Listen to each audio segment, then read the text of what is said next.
রোজা রাখা অবস্থায় শরীর খারাপ লাগে, আমরা বলি যে যে রোজা যখন রাখবে তখনও তিনি বিশেষ করে প্রথম দিকে অবশ্যই খুব ঘন ঘনই উনি ডায়াবেটিসটা চেক করবেন। এবং একটা গুরুত্বপূর্ণ বিষয় হচ্ছে যে এটা আমরা আলেমদের কাছ থেকে জেনেছি যে রোজা রেখেও ডায়াবেটিস পরীক্ষা করতে বা রক্তের গ্লুকোজ পরীক্ষা করতে কোনো বাধা নেই। তো কাজেই তখন আমরা বলি যে আপনি আপনার ডায়াবেটিসটা হচ্ছে সকালে 9টা-10টার দিকে মাপবেন একবার, এবং আরেকবার ইফতারের আগে মাপবেন। সকাল 9টা-10টার দিকে যদি তার ডায়াবেটিসটা 8, 9 বা 10 থাকে, আর ইফতারের আগে যদি 5, 6 বা এরকম একটা জোনে থাকে, তাহলে তার রোজা রাখতে সাধারণত সমস্যা নেই। এছাড়াও যদি কখনও তার উনি খারাপ বা অস্বস্তি ফিল করেন, তখনও উনি ডায়াবেটিস মাপবেন।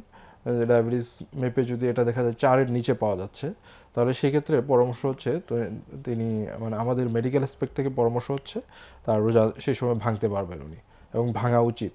তো এমনি উনি যেহেতু এটা ধর্মীয় বিষয়, এটা ওনারা তখন স্থানীয় আলেমদের সাথে আরও যোগাযোগ করে নেবে যে ডাক্তার এই পরামর্শ দিয়েছে, আমার কি করা উচিত।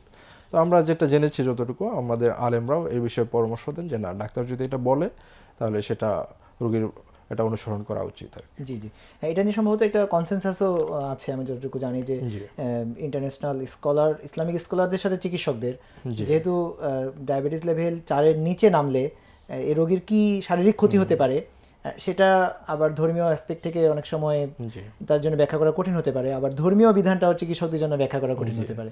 তো দুইটার সমন্বয়ে যেহেতু মানে ইসলামিক স্কলারদের একটা কনসেনসাস রয়েছে যে ডায়াবেটিস লেভেল আপনি বললেন যে 4-এর নিচে যদি নামে এবং রোগী যদি শারীরিকভাবে খারাপ অনুভব করেন, খারাপ অনুভব সেই করেন, প্রেক্ষাপটে অনেক সময় শুধু নামাটাই নয়, অনেক সময় খুব বেশি গ্লুকোজ থেকেও জটিলতা হতে পারে। জি হ্যাঁ, জি, সেক্ষেত্রে যদি আমরা বলা হয় যে 300 মিলিগ্রাম পার ডিএল অথবা 16.7 ন্যানো মিলিমোল পার লিটারের বেশি হয় সুগার, তো সেক্ষেত্রেও উনি রোজা ভাঙা লাগতে পারে, অথবা কমপক্ষে চিকিৎসকের শরণাপন্ন হওয়া উচিত।